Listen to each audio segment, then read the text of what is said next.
بسم اللہ الرحمن الرحیم الحمد للہ الذی کان موجودا قبل حدوث الاشیاء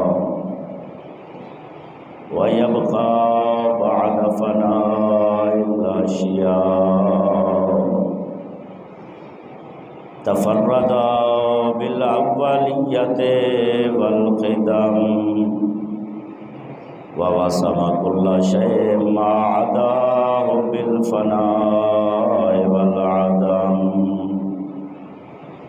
كما قال عز شأنه كل شيء هالك إلا وجهه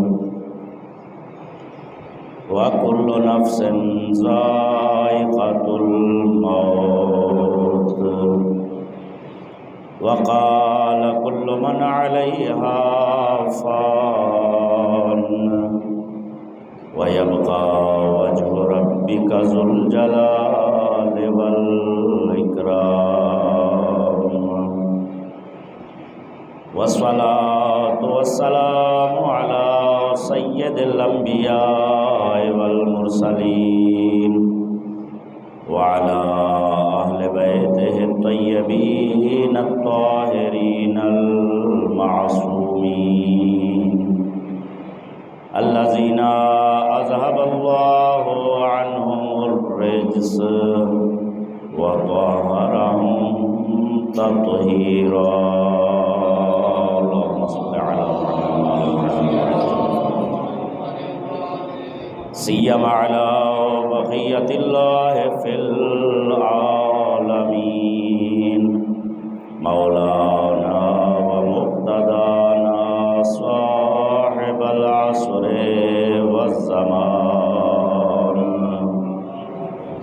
روحی و ارواح العالمین لتراب مقدمہ الفداء واللعنة الابدیہ على أعدائهم أجمعين أما بعد فقد قال رسول الله صلى الله عليه وآله وسلم أفضل أعمال أمتي انتظار الفرج صلوات محمد اللهم صلی علی محمد وعلی محمد معجل فرجهم ایک صلوات پڑھ لیں محمد و آل محمد پر اللہم صلی علی محمد وعلی محمد معجل فرجهم۔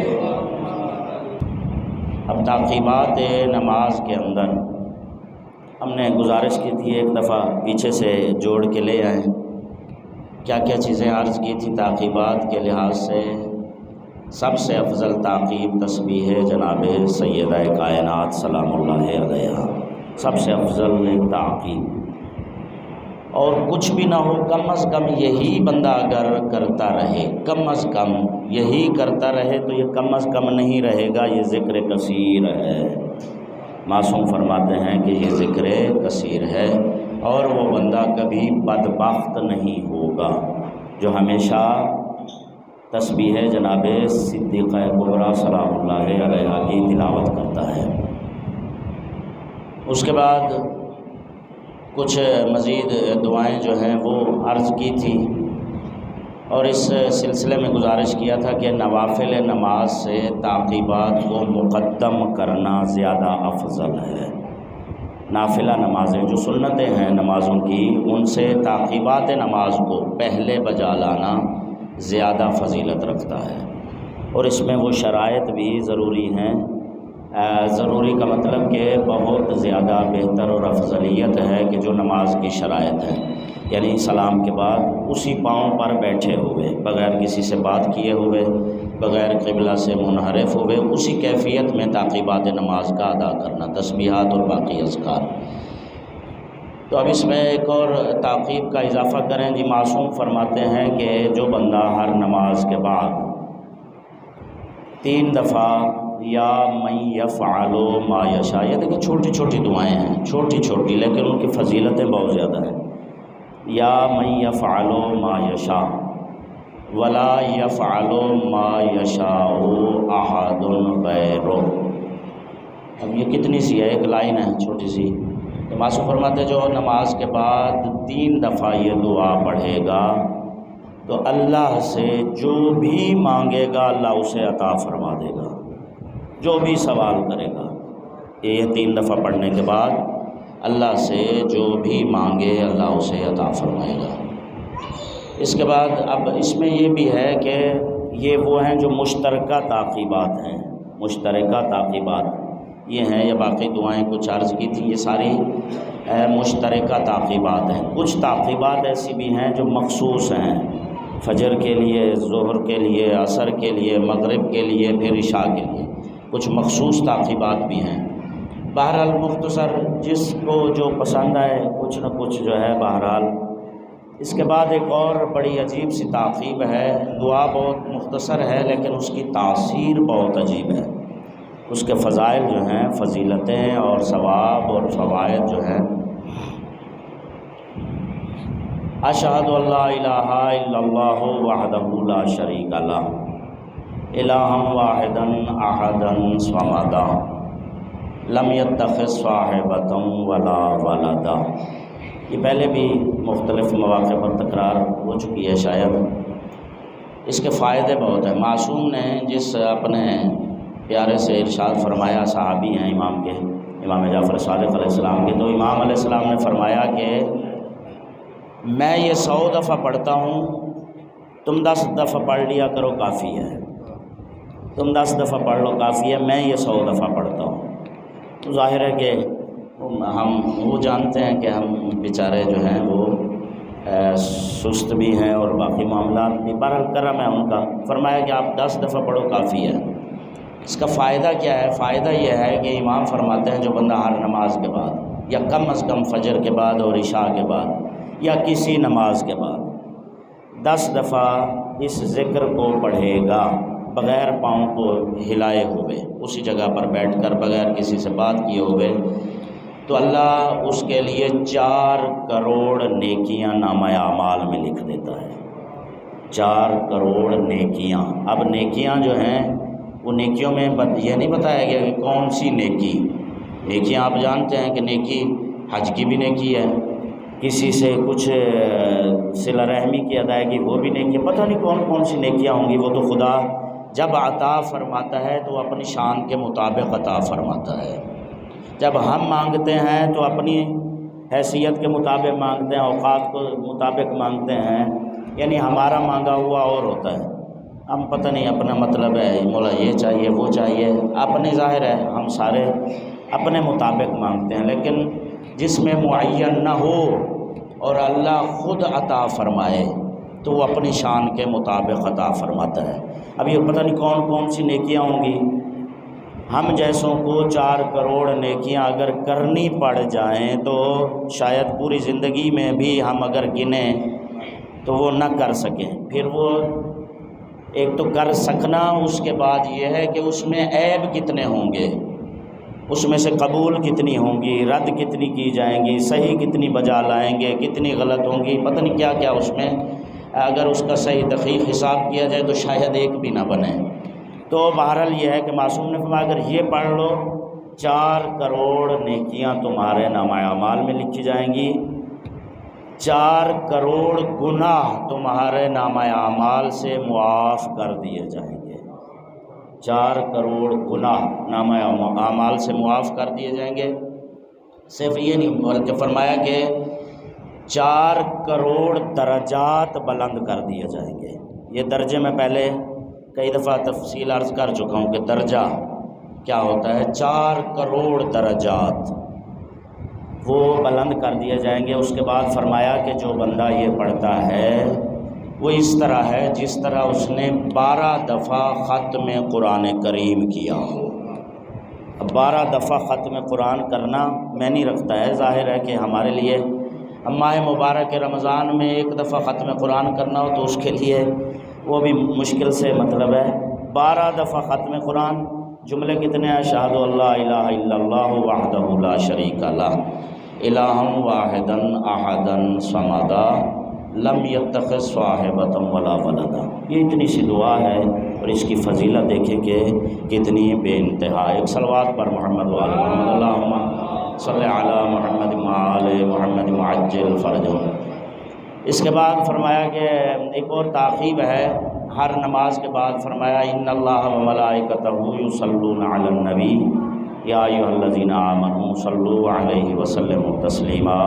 صلوات پڑھ لیں، اللہم صلی علی محمد وآل محمد وعجل فرجهم۔ یہ آیہ مبارکہ کی تلاوت کر کے اس کے ساتھ اللہم صلی علی محمد النبی وذریتہ، یہ والا درود معصوم نے فرمایا جو بندہ یہ آیت اور ساتھ یہ والا درود ایک دفعہ پڑھے گا تو اللہ اس کی 100 حاجتوں کو پورا فرمائے گا۔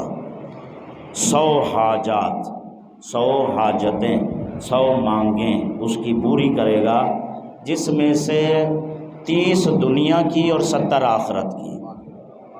آخرت کی 70 حاجتیں اور دنیا کی 30 حاجتیں۔ اب عمل کتنا سا ہے؟ یہ آیت ویسے ہی سب کو یاد ہے، آگے صرف یاد اتنا سا کرنا ہے، درود بھی تقریباً یاد، اللہم صلی علی محمد النبی وذریتہ، بھائی اتنا سا یہ یاد کر لینا ہے۔ اور اس کی فضیلت آپ دیکھیں کہ آخرت کی 70 حاجتیں، دنیا کی 30 حاجتیں۔ البتہ یہ ہماری ہوشیاری ہے کہ ہم اپنی حاجتوں میں کیا رکھیں خدا کی بارگاہ میں۔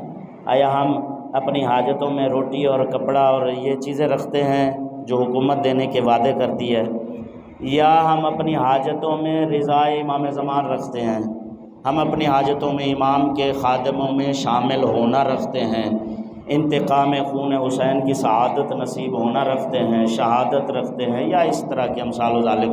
یہ ہمارے اوپر ہے، ہماری معرفت اور ہمارے ظرف پر ہے کہ ہم حاجات جو اپنی ہیں خدا کی بارگاہ میں وہ کون سی پیش کرتے ہیں۔ آخرت کی حاجتیں، آیا ہماری حاجت جنت ہے یا مطلب نعمات ہیں باقی، یا ہماری حاجت یہ ہے کہ یا اللہ میری ہمیشہ آخرت میں مثلا مولا امیر علیہ السلام کے قدموں میں ڈیوٹی عطا فرما۔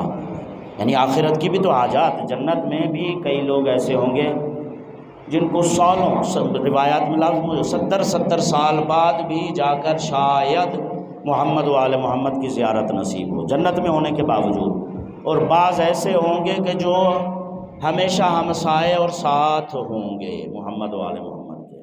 فرق ہے، ظاہر ہے کہ وہ جو ہر وقت محمد وآل محمد کے ساتھ ہے بہشت میں، اس کی جنت اور ہے، اور ایک وہ ہے کہ جس کو 100 سال کے بعد مثلا خدا نہ کرے دیکھنا نصیب ہو، جو ہے ظاہر ہے اس میں اور اس میں فرق ہے بہت زیادہ۔ تو یہ حاجات کا اختیار کرنا واقعہ ایک ذہن میں ہے، لیکن اس کو عرض نہیں کرتا تو وقت زیادہ ہو جائے گا۔ ایک صلوات پڑھ لیں محمد وآل محمد پر، اللہم صلی علی محمد وآل محمد وعجل فرجهم۔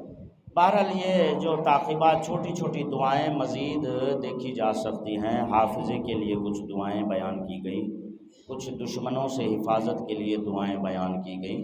اب جس طرح آیت الکرسی ہے یا باقی سورہ توحید کا بھی چلے، امیر المومنین علیہ السلام فرماتے ہیں کہ جو بندہ صبح کی نماز کے بعد 11 دفعہ سورہ توحید، سورہ قل هو اللہ پڑھتا ہے، 11 دفعہ سورہ قل هو اللہ کی تلاوت کرتا ہے بعد از نماز فجر، اس دن شیطان جتنی مرضی کوشش کر لے اس سے گناہ نہیں کرا سکے گا، شیطان ناکام رہے گا۔ شیطان ہر کوشش کر لے گا مطلب کرنے کی، لیکن اس سے اس لیے فرمایا کہ سفر میں بھی نکلتے ہوئے 11 دفعہ سورہ توحید پڑھ کے نکلے تو بندہ بالکل سفر بخیر و سلامتی اور شر شیطان اور ہر قسم کے حادثے سے محفوظ ہوگا۔ تو سورہ مبارکہ توحید اس کو نماز فجر میں، اور نماز فجر ہی کی تعقیبات کے لیے چلے ایک امام جعفر صادق علیہ السلام صلی علی محمد وآل محمد وعجل فرجهم۔ امام نے فرمایا ایک صحابی سے، کیا میں تمہیں ایک ایسا عمل نہ بتاؤں کہ جس کی وجہ سے تمہارے چہرے تک جہنم کی حرارت نہ پہنچے؟ اس نے کہا بے شک یا ابن رسول اللہ فرمائیے۔ تو سرکار نے فرمایا کہ جو بندہ نماز فجر کے بعد 100 دفعہ درود پڑھے گا، 100 دفعہ صلوات پڑھے گا، تو کبھی بھی اس کے چہرے تک جہنم کی حرارت نہیں پہنچے گی۔ چہرے تک جہنم کی حرارت نہیں پہنچے گی، واضح ہے کہ جہنم کی حرارت اب جو ہے وہ یہ تو نہیں ہے کہ اس کے اندر کئی میلوں تک اس کی حرارت آتی ہے، اس کا مطلب ہے کہ جہنم سے پتہ نہیں کتنا دور رہے گا، اور انشاءاللہ فضل اور رحمت الہی میں رہے گا۔ اس کے بعد ایک چھوٹا سا اور ذکر ہے نماز فجر کے بعد کے لیے، لا الہ الا اللہ الملک الحق المبین۔ لا الہ تو وہی ہے، الملک، الحق، المبین، یہ تین اللہ کے اسماء حسنی جو ہیں اس کے ساتھ لگا لینے ہیں۔ لا الہ الا اللہ الملک الحق المبین، اس کی بہت زیادہ تاکید ہے نماز فجر کے بعد۔ ایک اس کی فضیلت یہ بیان فرمائی گئی کہ جو بندہ یہ ہمیشہ نماز فجر کے بعد 100 دفعہ پڑھے گا، اس کا کوئی گناہ اسے نقصان نہیں پہنچائے گا۔ کیا مطلب نقصان نہیں پہنچائے گا؟ گناہ کا نقصان کیا ہوتا ہے؟ گناہ کا نقصان یہ ہوتا ہے، باقی جہاں پر اور زیادہ باقی اس کے نقصانات ہیں، روحانی اثرات ہیں یا جو بھی چیزیں ہیں، ایک خاص نقصان کسی بھی گناہ کا جس وجہ سے گناہوں سے خدا ہمیں محفوظ رکھے، ڈرنا چاہیے، وہ یہ ہے کہ گناہ کر کر کے بندہ اس کے اندر سے وقت موت تک یہ خطرہ رہتا ہے کہ اس سے ایمان زائل ہو جاتا ہے۔ مین خطرہ گناہ کا کیا ہوتا ہے کہ کوئی گناہ خدا نہ خواستہ ایسا نہ ہو جس کی وجہ سے انسان سے ایمان چھن جائے، کیونکہ آخری وقت تک یہ خطرہ ہے۔ معصومین نے بار بار یہ فرمایا ہے، مثلاً فرمایا آخری دور ایسا ہوگا کہ جس میں صبح مومن ہوگا بندہ، شام کو کافر ہوگا۔ گھر سے مومن نکلے گا، جب گھر واپس آیا ہے تو کافر بن کے آیا۔ اس کے لیے یہ کہنا نہیں ہوگا کہ خدا نخواستہ میں انکار توحید کرتا ہوں، انکار رسالت یا انکار ولایت، یا میں کافر ہوں، میں قرآن کا انکار وغیرہ۔ کوئی بھی ایسی چیز یا عمل ایسا، بہت سارے اب ایسے اعمال ہیں یا بہت سی ایسی چیزیں ہیں کہ جو انسان کو دین سے خارج کر دیتی ہیں، دین سے خارج کر دیتی ہیں خود بخود۔ انسان کو زبان سے انکار کی ضرورت نہیں ہے، وہ عمل ہی ایسا ہے کہ اس کی وجہ سے انسان دین سے خارج ہو جاتا ہے۔ ایسے بہت سارے گناہ اور عمل ہیں، تو ایمان سے خارج کرنا یہ گناہ کا سب سے بڑا اثر ہے۔ تو اب معصوم نے فرمایا کہ جو اس تسبیح کو پڑھے گا، اس تحلیل کو، لا الہ الا اللہ الملک الحق المبین، 100 دفعہ فجر کے بعد، ایک فائدہ، سارے فائدے نہیں ہیں، بہت زیادہ تاکید ہے، ایک فائدہ اس کا یہ ہے کہ ایمان اس کا زائل نہیں ہوگا، ایمان اس محفوظ ہو جائے گا۔ اسی طرح تسبیحات اربع اور باقی ایک صلوات پڑھ لیں محمد وعلی محمد پر، اللہم صلی علی محمد وعلی محمد معجل فرجہم۔ اس کے بعد اب آتے ہیں جی سجدہ شکر کی طرف، کیونکہ آج یہ اس کو ختم کریں انشاءاللہ۔ سجدہ شکر، تاقیبات اور بھی ہیں، مفاتیح الجنان وغیرہ، یا باقی کتابوں میں دیکھ سکتے ہیں، یا پچھلے دفعہ بھی عرض کیا، چھوٹی چھوٹی تاقیبات نماز کی کتابیں ملتی ہیں پاکٹ سائز کی، وہ بندہ لے کے رکھ سکتا ہے، جو تاکہ پڑھنی ہو اس میں سے اختیار کر کے ہمیشہ بنائے، کہ معمول بنا لے کہ یہ فجر کے بعد یہ پڑھوں گا، ظہر کے بعد یا کس نماز کے بعد کیا پڑھنا ہے۔ اس کے بعد بہت زیادہ فضیلت کی جو چیز ہے وہ ہے سجدہ شکر۔ سجدہ شکر انتہائی عجیب ایک عمل ہے، انتہائی عجیب عمل ہے، ایسا عمل ہے، معصوم فرماتے ہیں امام جعفر صادق علیہ الصلوۃ والسلام، صلی علی محمد وعجل فرجہ، امام نے فرمایا کہ اللہ نے حضرت ابراہیم علیہ السلام کو جو خلت کا عہدہ عطا فرمایا، خلیل کا عہدہ جو عطا فرمایا ہے، وہ سجدہ شکر کی وجہ سے عطا فرمایا۔ یعنی حضرت ابراہیم علیہ السلام اتنے زیادہ سجدہ شکر بجا لاتے تھے کہ اللہ نے انہیں اپنا خلیل بنا لیا۔ کہ اور حدیث میں معصوم نے فرمایا کہ اللہ نے حضرت موسیٰ علیہ السلام سے پوچھا، ہے موسیٰ تجھے پتہ ہے میں نے تجھے اپنا کلیم، اس ساری مخلوق کو چھوڑ کر تجھے اپنا کلیم کیوں بنایا ہے؟ کلیم اللہ، اپنا کلیم کیوں بنایا؟ تو حضرت موسیٰ علیہ السلام نے فرمایا خدایا تو بہتر جانتا ہے۔ تو اللہ نے فرمایا تجھے میں نے اپنا کلیم اس لیے بنایا ہے کہ تو نمازوں کے بعد اپنے رخسار زمین پر رکھتا ہے عاجزی کے لیے، یعنی وہی سجدہ شکر، یعنی کیونکہ نماز کے بعد تو سجدہ شکر کرتا ہے اور عاجزی کے لیے اپنے رخسار، تو سجدہ شکر میں خالی پیشانی نہیں ہے، جب دائیں بائیں کرنا ہے تو یہ رخسار بھی خدا کی بارگاہ میں ذلت اور عاجزی کے اظہار کے لیے ان کو بھی خدا کی بارگاہ میں رکھنا چاہیے۔ اور اس کے بعد اب یہ ایک عجیب روایت ہے، معصوم فرماتے ہیں کہ جو بندہ نماز کے بعد سجدہ شکر کرتا ہے، اللہ ملائکہ سے فرماتا ہے کہ میرے فرشتوں دیکھو، یہ عبادت کرنے کے بعد یہ جو اسے نعمت حاصل ہوئی ہے، اس کے بعد اس کا شکر بجا لا رہا ہے۔ دیکھیے خدا فخر کرتا ہے سجدہ شکر کرنے والے پر، ملائکہ کے سامنے فخر کر رہا ہے کہ دیکھو یہ میری بارگاہ میں شکر بجا لا رہا ہے، اب مجھے بتاؤ میں اسے کیا دوں۔ فرشتوں سے خدا سوال ہے، یہ بندہ سجدے میں پڑا ہوا ہے، اللہ ملائکہ سے کہتے ہیں اسے میں کیا عطا کروں۔ ملائکہ کہتے ہیں کہ خدایا اس کو اپنی رحمت عطا فرما، خدا فرماتا ہے دے دی، اور کیا دوں۔ پھر ملائکہ کہتے ہیں خدایا اس کی جو مشکلات ہیں اس کو حل فرما دے، خدا فرماتا ہے کر دی، اور کیا دوں۔ پھر وہ کہتے ہیں کہ خدایا اس کی حاجتیں پوری فرما دے، خدا فرماتا ہے کر دی، اور کیا دوں۔ خدایا اس کو جنت عطا فرما دے، خدا فرماتا ہے دے دی، اور کیا دوں۔ روایت کے جملے ہے کہ خدا پوچھتا جاتا ہے، ملائکہ بتاتے جاتے ہیں خدایا یہ دے دے، یہ دے دے، یہ دے دے، حتیٰ کہ ملائکہ تھک جاتے ہیں، ملائکہ تھک جاتے ہیں، خدایا اس کے بعد ہمارے علم میں کوئی چیز ایسی رہی نہیں ہے جو ہم کہیں کہ یہ عطا فرما۔ یہ عجیب جملہ ہے، معصوم نے فرمایا کہ اس کے بعد خدا فرماتا ہے اچھا پھر اب اس کا صلہ یہ ہے اس سجدہ شکر کا، جس طرح اس نے میرا شکریہ ادا کیا ہے، اب میں اللہ اس کا ویسے ہی شکریہ ادا کرتا ہوں، اب میں اس کا شکریہ ادا کرتا ہوں۔ اللہم صلی علی محمد وآل محمد وعجل فرجہم۔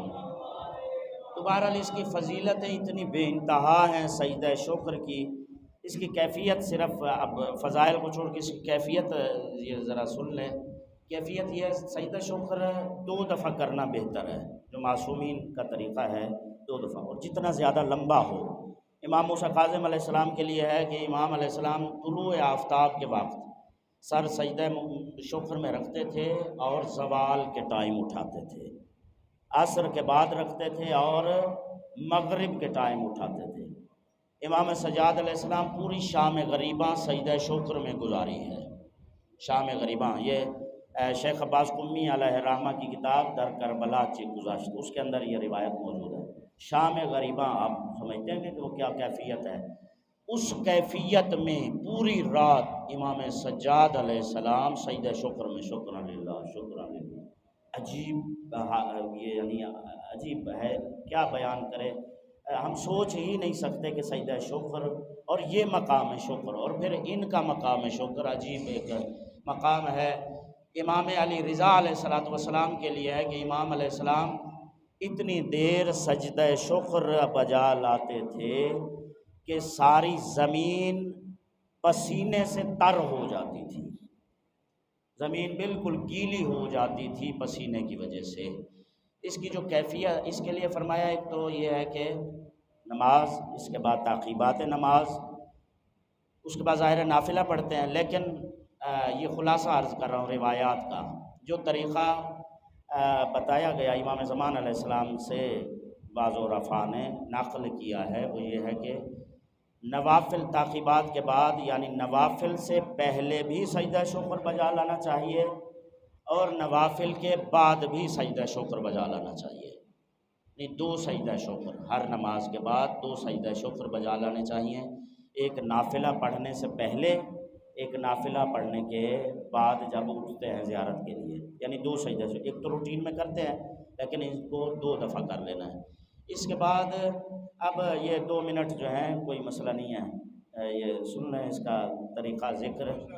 اس کے لیے طریقہ یہ ہے کہ دونوں ہتھیلیاں جو ہیں، اجازت ہے بیان کر لوں، دونوں ہتھیلیاں، کیونکہ پھر بات اگلے جمعہ پہ پھر اس چلے جائے گی، تو میں نہیں چاہتا کہ اگلے جمعہ جو ہے موضوع وہ اپنا جو ہے اس کو اختیار کرنا چاہیے۔ پیشانی سجدے میں رکھنی ہے۔ اس کے بعد بہتر طریقہ جو ہے، ویسے تو خالی پیشانی بھی آ جائے تو کافی ہے، لیکن بہتر طریقہ یہ ہے پیشانی اور باقی اعضائے سجدہ جو ہیں وہ اسی طرح، ہتھیلیاں آسمان کی طرف اور ہمارا سینہ اور شکم یہ زمین کے ساتھ ملا ہوا ہو۔